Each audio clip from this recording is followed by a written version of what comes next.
Hello everyone.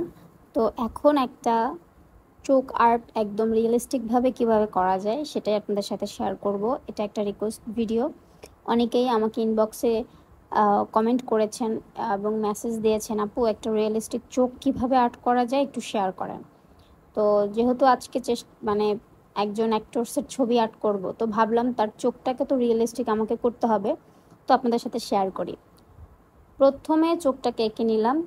আর মাপঝোঁকের হচ্ছে একটা বড় অবদান এই আর্টের জন্য। আপনি যদি মাপঝোঁকটা ঠিক সুন্দরভাবে বুঝতে পারেন, আপনি যে কোনো ছবি সুন্দর করে আর্ট করতে পারবেন। তবে হ্যাঁ, এটা এত তাড়াতাড়ি বুঝতে পারবেন না যারা একদম নতুন আর্ট করতে চাচ্ছেন, কারণ কারো চোখের হচ্ছে মাপ 1.8 আছে, আবার কারো 2.1 সেন্টিমিটার আছে। ঠিক আছে, তো এক একজন অ্যাক্টরসের এক এক রকম হচ্ছে গিয়ে চোখ হয়।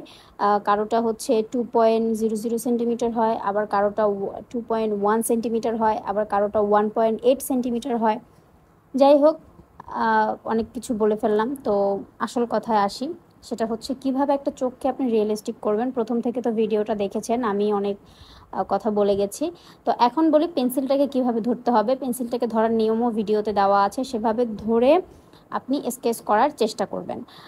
আর একটা কথা বলি, যে কোনো আর্টকে যখন আপনি করতে যাবেন তখন আপনাকে শেডিংটা আর ব্যান্ডিংটা এই দুইটার দিকে ফোকাস দিতে হবে। আপনি যে কোনো একটা ছবি যদি আপনি প্র্যাকটিস করতে থাকেন, আপনার ইজিলি হয়ে যাবে, আপনি ইজিলি আর্ট করতে পারবেন। তবে আপনি সেই ছবিটাকে রিয়েলিস্টিক করতে গেলে আপনাকে শেডিংটা আর ব্যান্ডিংটা ভালোভাবে করতে হবে। শেডিংটা হচ্ছে আপনি পেন্সিল দিয়ে কোনো কিছু দাগ দিলেন, এটা হচ্ছে শেডিং। আর ব্লেন্ডিংটা হচ্ছে আপনি সেটাকে ব্লেন্ডিং স্ট্যাম্প বা টিস্যু পেপার বা হচ্ছে মেকআপ ব্রাশ বা ওয়াটার তুলি ব্রাশ অথবা আপনার কটন বার, এগুলো দিয়ে আপনি ব্যালেন্স করতে হবে। তো এই আপনি খেয়াল করে দেখবেন, এই যে আমি চোখের আইল্যাশটা দিলাম, এটা দেওয়ার পরই আমি হচ্ছে ব্যালেন্ডিং করব। ব্যালেন্ডিং করলে কি হবে, চোখটাকে একদম রিয়েলিস্টিক মনে হবে না যে এটা আমি হাতে আর্ট করছি, মনে হবে যে আমি এটা হাত থেকে তুলে নিয়ে আসতে পারবো। এই যে আর একটা জিনিস আমি বলি, আমি কিন্তু ক্যামেরাটাকে জুম আউট করে দেখাচ্ছি। এই যে এটা হচ্ছে ব্যালেন্ডিং। আমি এটা 6টা কিনে নিয়েছি, আপনারা 3টা কিনে নিতে পারেন। আর প্রথম অবস্থায় কেউ না কিনলেও, যে না আমি আসলে এখনই টাকা খরচ করতে চাচ্ছি না, আমি কিভাবে একটু টাকা ছাড়া করতে পারি, সেই ক্ষেত্রে বাসায় কটন বার থাকে, কটন বার দিয়ে করবেন, অথবা টিস্যু পেপার সবার বাসাতেই থাকে, টিস্যু পেপার দিয়ে ব্যালেন্ডিংটা করে নেবেন। এই যে দেখেন কিভাবে দিচ্ছি, আমার হাতটাকে জাস্ট একটু ফলো করবেন। আমি চেষ্টা করি আপনাদের সাথে সবগুলো ভিডিও শেয়ার করার, যেন আমার একটা ভিডিও থেকে আপনারা শিখতে পারেন।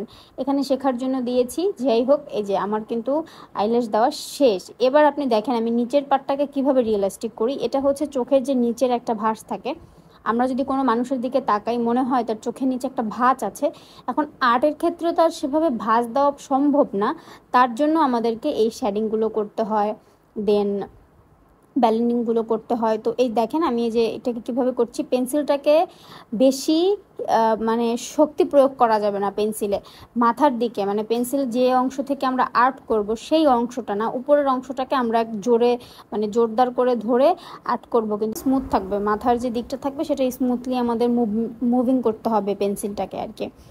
যাই হোক, এই যে দেখেন কিভাবে ব্যালেন্ডিংটা করছি। এটা মানে একটা ছবিতে শেডিং এবং ব্যালেন্ডিংটা হচ্ছে সব থেকে ইম্পর্টেন্ট পার্ট। আপনি একটা ছবি আর্ট করে ফেললেন, আপনি যখন আর্ট করতে পারবেন, আপনার একটা ছবি আঁকতে সর্বোচ্চ 1 থেকে 1.5 ঘন্টা লাগবে, বা তার কমও লাগতে পারে। দেখা যায় যে আপনি যখন অনেক ভালো এক্সপার্ট হয়ে যাবেন, দেন আপনার তখন একটা ছবি আর্ট করতে 30 থেকে 45 মিনিট সময় লাগবে। কিন্তু সেই ছবিটাকে রিয়েলিস্টিক করতে গেলে আপনি যদি একদম অনেক ভালো আর্টিস্টও হন, তখন আপনাকে 3 থেকে 3.5 ঘন্টা সময় লাগবে, অথবা কারো কারো ক্ষেত্রে 2 থেকে 2.5 ঘন্টা সময়ও লাগে। কিন্তু আমার ক্ষেত্রে যখন আমি একদম প্রথম শুরু করি যে না আমি আসলে ফেজ আর্ট করব, আমার মানে শিখতে হবে, তো আমি ইউটিউব দেখে দেখেই শিখেছি, ওভাবে কোনো কোর্স করে বা কোনো কিছু করে শিখিনি। তো যখন আমি ভাবলাম যে আমাকে শিখতে হবে, তখন আমার একটা ফেজ আর্ট করতে প্রায় 3 থেকে 4 ঘন্টা সময় লেগে গেছে।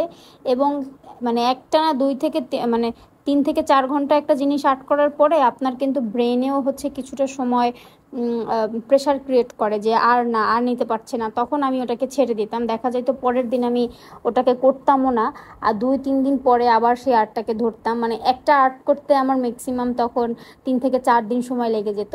কিন্তু এখন প্র্যাকটিস করার জন্য আমি একটা আর্ট 3 থেকে 3.5 ঘন্টা বা অনেক সময় 4 ঘন্টা লাগে, আমি কমপ্লিট করতে পারি।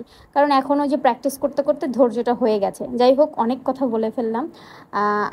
আপনাদের সাথে ভিডিওটা শেয়ার করার মূল উদ্দেশ্যই হচ্ছে যেন আপনারা কিছু শিখতে পারেন।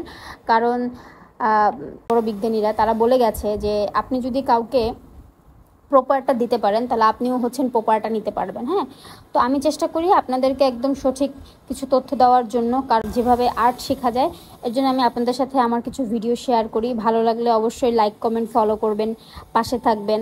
আর যাই হোক, এই যে চোখটাকে দেখেন আমি কিভাবে আর্ট করছি, ব্রুটাকে, মানে চোখ আঁকার পরেই হচ্ছে ব্রুর শেপ। ব্রুটা কিভাবে আঁকবে, এক একজনের ব্রু কিন্তু এক এক রকম হয়।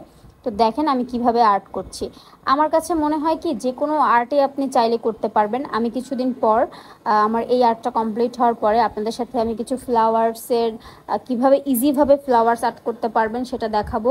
ইউটিউবে আমি একটা ফ্রি ক্লাস ভিডিও দিয়েছি, ওটা একদম প্রথম ক্লাস। দেন আজকে বা কালকের মধ্যে আমি সেকেন্ড ক্লাসটা দেওয়ার চেষ্টা করব। আমি উইকলি একটা ক্লাস দেব, কারণ সব কিছু আমি টাইম ম্যানেজ করে দিতে পারছি না।